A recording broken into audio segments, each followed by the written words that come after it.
大家好，这里是日常养生调理课堂，每天和大家分享健康养生方面的小知识。很多吸烟的朋友可能都会有咳嗽的现象，在寒冷的天气下，甚至连不吸烟的人也会咳嗽。但是肺癌早期的咳嗽具有这3个标志，这些它的独特之处，对于经常吸烟的老烟民朋友一定要格外注意了。标志1，肺癌的咳嗽持续性长。一般呼吸道感染的咳嗽可能只是持续几天，但是肺癌的咳嗽会持续数周，而且是每天很多时段都可能出现。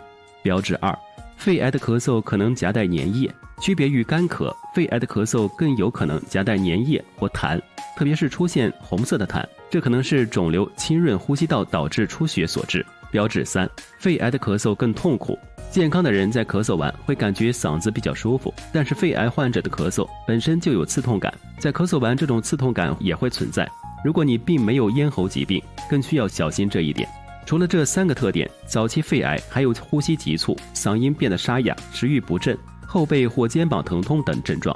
当你发现自己有以上这些症状时，先不要过于紧张，但是应该尽快去医院做一个详细的检查。正如我们前面所说，肺癌非常凶险，早期发现和治疗是应对它的最好方式。好了，各位亲爱的朋友，今天就分享到这里。讲解很辛苦，如果觉得我说得好，请在下方评论关注，谢谢。